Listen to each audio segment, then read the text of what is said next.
If they were truly done, you'd be gone by now. Avoidants don't hover around people they feel indifferent toward. When they don't care, they disappear cleanly. No explanations, no emotional residue, no looking back. The exit is quiet, efficient, and final. That's how you know someone never mattered to them. But that's not what happened with you. With you, there's a strange, unfinished quality to the connection. They step back, then circle again. They grow distant, then resurface.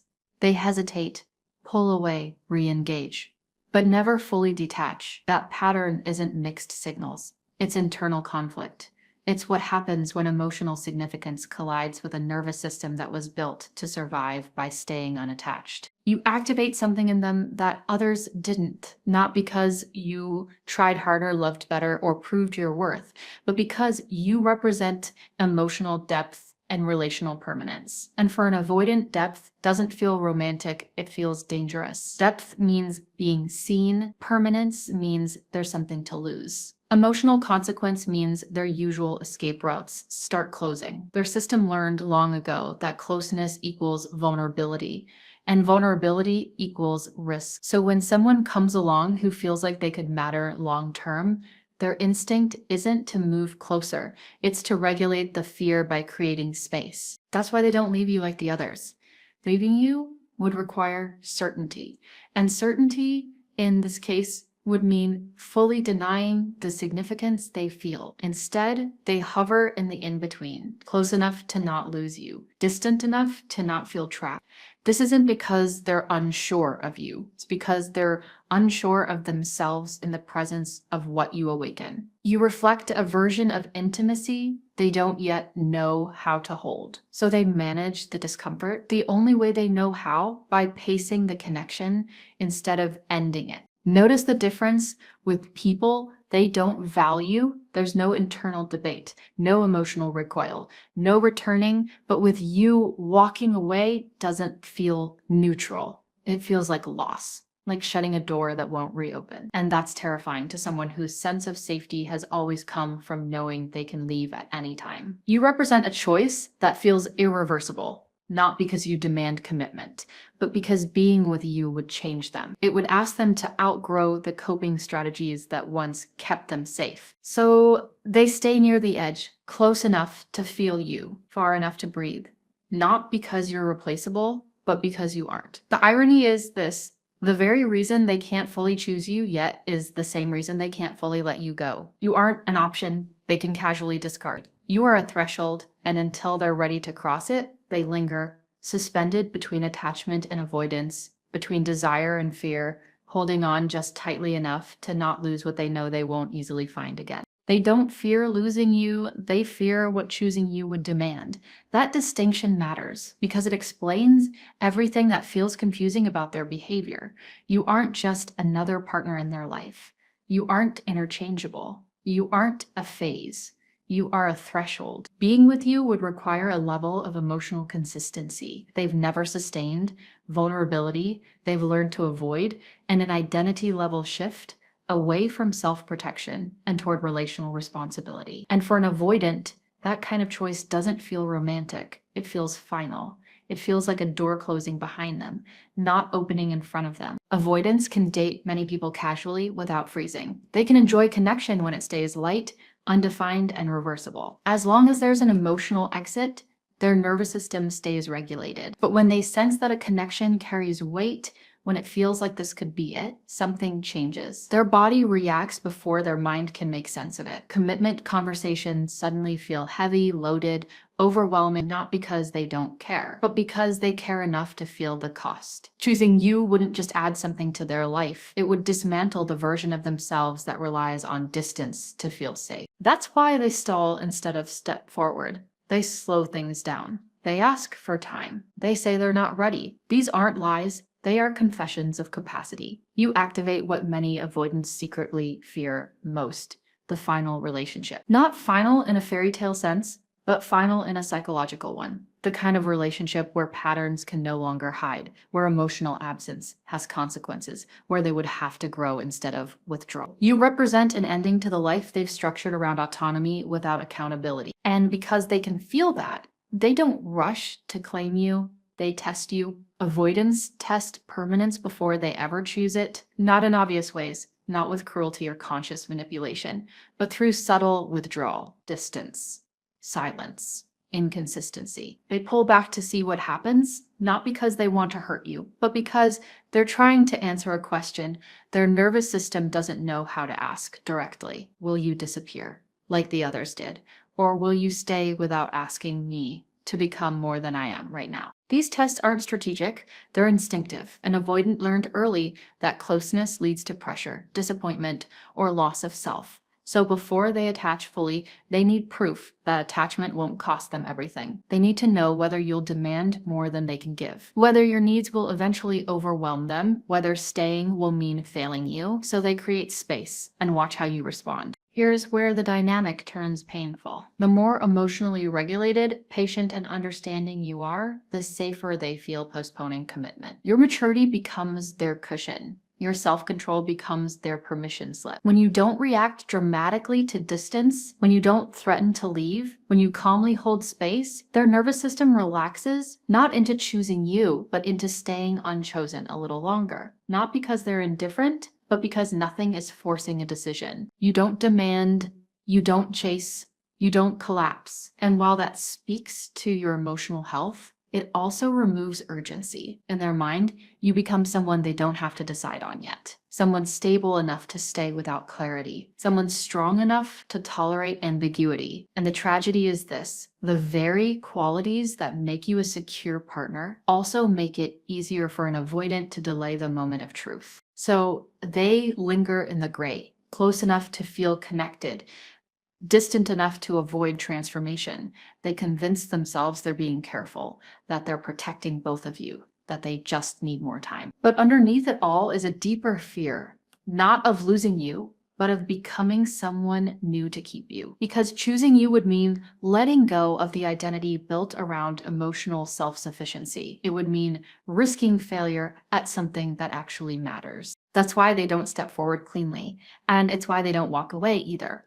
You represent a relationship that would mark a before and after, and until they're ready to face that kind of change, they hover, testing, pausing, managing closeness instead of committing to it. Not because you're optional, but because you're pivotal, and pivotal connections force a reckoning. Most avoidants have spent their lives postponing. You don't feel like a chapter to them, you feel like the ending, and that's why everything about this connection carries more weight than either of you expected. Avoidants sense emotional finality long before they have language for it. They may not consciously think this is the person I'll end up with, but their nervous system knows when a connection threatens to reorganize their life with you. It's not just attraction or compatibility. It's the feeling that something irreversible is being activated. You don't simply fit into the life they've built. You challenge the structure of it. Your presence doesn't allow them to stay compartmentalized. With others, they can keep parts of themselves untouched, emotions neatly filed away, intimacy limited to what feels manageable. But with you, those strategies don't hold. You reflect a version of closeness that demands wholeness, not fragments. And that's unsettling for someone whose sense of safety has been built on emotional distance. You confront them with a self they haven't yet become, one that shows up, stays present, and tolerates the vulnerability of being known. That's why they oscillate. Not because they're playing games, but because their system is trying to regulate something it doesn't yet know how to hold. When they move closer, they feel the pull of a future that feels too big. When they pull away, they feel the loss of something that feels irreplaceable. So they move back and forth, caught between desire and self-protection. You awaken a possibility that feels both deeply right and deeply threatening. A future where independence isn't a shield, where detachment isn't an option, where emotional consistency becomes the baseline. And until they feel equipped to inhabit that future, they manage it by stepping in and out of proximity. That's also why they say, I'm not ready, but never let go, not ready, doesn't mean not sure. It means they recognize the magnitude of what choosing you would require. When an avoidant says they're not ready with you, it's rarely about timing in the external sense. It's about internal capacity. They know, often without wanting to admit it, that being with you wouldn't be casual or partial. It would be corrective. It would undo old coping mechanisms that once kept them safe. It would dismantle emotional armor they spent years building. And it would challenge self-concepts rooted in autonomy without attachment. So they pause, they stall, they rationalize, they tell themselves they need more time, more stability, more clarity. These explanations aren't manipulative, they're protective. Choosing you would mean confronting the parts of themselves that rely on withdrawal when things get real. It would mean staying present through discomfort instead of escaping it. And that kind of growth feels overwhelming to someone whose nervous system equates closeness with danger. But notice this, despite all the hesitation, they don't detach. They don't replace you easily. They don't close the door. They stay tethered, even when they create distance, because some part of them knows that if they ever are ready, if they ever build the capacity for the kind of intimacy you offer, it would be you. You aren't just someone they like. You are someone they measure themselves against. Someone who represents the relationship they'd want after they became braver, more secure, more whole. That belief keeps them connected even when they can't move forward. It's why they check in, why they resurface, why they struggle to fully let go, even when they say they can't give you what you want. You hold a symbolic place in their internal world, not as an option, but as a reference point. And that makes leaving feel premature, even when staying feels impossible. This is the quiet paradox of being the one to an avoidant. You are recognized before you are chosen, felt before you are claimed. Your significance is real, but significance alone doesn't create readiness. And while it can be validating to know you matter this deeply, it can also be painful to be held at arm's length by someone who sees the ending, but doesn't yet have the strength to walk toward it. So if this connection feels different, heavier, more charged than the others, it's because it is. You aren't imagining the depth. You aren't misreading the intensity. You simply arrived at a moment in their life that asked more of them than they were prepared to give. And that truth doesn't diminish your value. It clarifies it. You feel like the ending to them because you represent a level of love they haven't yet learned how to live inside. You were never meant to wait for their readiness. That truth cuts through the confusion more cleanly than any explanation they've ever offered you. Being the end game in an avoidance mind may sound romantic, but it quietly carries a burden that was never yours to hold. It does not make you responsible for their healing. It does not assign you the role of patience, endurance, or emotional availability while they slowly decide whether they're capable of choosing you. You were never meant to be the reward at the end of someone else's growth arc, standing still while they evolve at your expense. An avoidant may recognize your depth, your stability, your significance, but recognition alone does not create a relationship. You are not a symbolic finish line. You are not the future they can claim later once they feel braver, more healed, or more certain. And you are not a placeholder meant to absorb inconsistency while they figure themselves out. When someone keeps you emotionally close but behaviorally distant, they are not honoring your value. They are postponing responsibility. And postponement, no matter how gently it's framed, still costs you time, energy, and self-trust. Your role was never to stay emotionally available while they emotionally delay. Yet this is often how avoidant dynamics trap secure, self-aware people. You understand attachment patterns, you regulate your reactions, you empathize with their fear, and slowly, without realizing it, you begin to carry more of the emotional weight than the connection can hold. You start explaining away what hurts, you normalize what feels unfinished, you wait for potential to become reality. But recognition without action is not devotion, it's avoidance dressed as hope, and hope, when unsupported by movement, becomes self-abandonment. There is a subtle but crucial difference between being seen and being chosen. Avoidance can see you clearly, sometimes more clearly than anyone else ever has. But seeing is safe. Choosing is not. Choosing requires accountability, presence, and the willingness to disappoint old defenses in order to build something new. And when someone repeatedly tells you they care, feel connected, or see a future, but never aligns their behavior with those words, they are not asking for more time. They are asking you to stay small enough to wait. This is where the dynamic must end, not with anger, ultimatums, or emotional explosions, but with clarity. Endgames don't happen while you're still available. as long as you remain accessible without being chosen. The connection stays theoretical. Avoidants only confront finality when the option is removed. Not because they're cruel or calculating, but because their nervous system doesn't register loss until it becomes real. Potential doesn't trigger growth. Consequence does. Your absence does what your patience never could. It introduces a boundary they can't negotiate around. It removes the emotional safety net of knowing you'll still be there, still understanding, still waiting. And this isn't punishment. It isn't manipulation. It isn't a tactic designed to provoke regret or chase. It's simply the natural outcome of choosing self-respect over suspended connection. When you step away, you stop buffering them from the impact of their indecision. Only in your absence are they forced to feel the full weight of what was deferred. The cost of inaction becomes clear. The fantasy of someday collapses into the reality of not now. And whether that realization leads to growth or avoidance is no longer yours to manage. That's the point. The moment you choose yourself, their outcome stops being your responsibility. You are no longer available as emotional insurance while they avoid emotional risk. Walking away doesn't guarantee they will change. It doesn't ensure a reunion, and it doesn't turn you into a lesson they're obligated to learn from, but it does something far more important. It returns you to yourself. It removes you from a role that required you to shrink your needs, delay your life, and stay open without reciprocity. It transforms you from potential into reality, from someone they might choose someday into someone who chooses themselves now. This is the paradox avoidants often face too late. The connection only becomes real when it's no longer accessible, not because love requires loss, but because avoidance survives on proximity without commitment. When that dynamic ends, the truth surfaces. Either they rise to meet it, or they retreat further into safety. But either way, you are no longer suspended in uncertainty. You were never meant to be someone's emotional waiter. You were meant to be met in the present. And the moment you stop waiting for their readiness, you reclaim your own.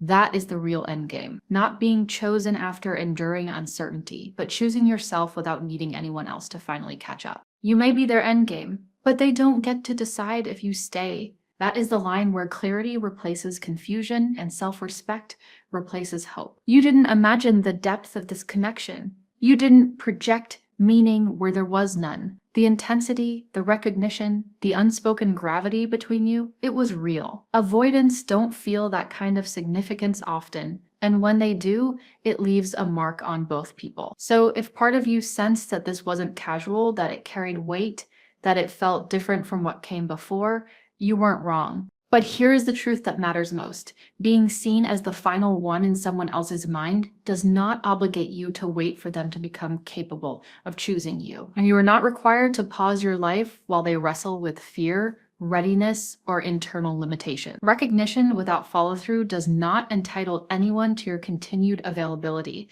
and emotional significance does not override emotional responsibility. There is a quiet danger in being idealized, but not claimed. It can make you feel special while simultaneously keeping you stuck. You start measuring your worth by how deeply they feel instead of how consistently they show up. You hold on to the idea that if they see me this clearly, surely they'll step forward eventually. But clarity without action is not love in motion. It's love stalled by fear. And fear left unchallenged does not mature into commitment on its own. Avoidants often carry an internal narrative where the right person exists somewhere in the future, a person they'll choose once they're healed, ready, or brave enough. When they meet someone like you, that narrative becomes embodied. You become the symbol of what they could have if they were different, and that can feel meaningful. But being someone's symbol is not the same as being their partner. One exists in theory, the other exists in reality. The real endgame isn't being chosen by an avoidant who finally overcomes their fear. That outcome, while possible, is not something you can control or wait your way into. Growth only happens when someone decides the discomfort of change is worth more than the comfort of avoidance. And that decision cannot be made on your behalf. It cannot be earned through patience, understanding, or emotional availability. It must be chosen internally, without you carrying the cost. Choosing yourself is not a rejection of the connection, it's a correction of the dynamic. It's you acknowledging that depth without direction eventually becomes depletion. that love without movement becomes stagnation. And that waiting to be chosen slowly teaches you to abandon parts of yourself you were never meant to sacrifice. Self-respect does not erase love, it clarifies it. When you step away from waiting, something important happens. You stop centering your worth around their readiness. You stop monitoring their growth, their insight, their potential. You return your attention to the only timeline you are responsible for, your own. And in doing so, you reclaim your agency. You no longer need them to catch up in order to move forward. You no longer need resolution from someone who could not meet you in the present. This is where the story ends cleanly, not with bitterness, not with blame, but with grounded truth. You can honor what was real without anchoring your future to someone who couldn't choose you when it mattered. You can acknowledge the depth without building your life around the possibility of someone else's courage. And you can walk away without needing them to finally understand what they lost. If you were their endgame, that was never your responsibility to fulfill. Their healing, their readiness, their growth. Those are internal journeys you were never meant to manage. Your only obligation was to yourself, to choose the kind of love that doesn't require waiting, translating, or enduring emotional absence. And when you do that, when you choose yourself without needing them to catch up, you don't lose the connection. You transform it. It becomes something that no longer defines you, delays you, or diminishes you. The real endgame was never being chosen by someone who feared commitment. It was becoming someone who no longer waits for it.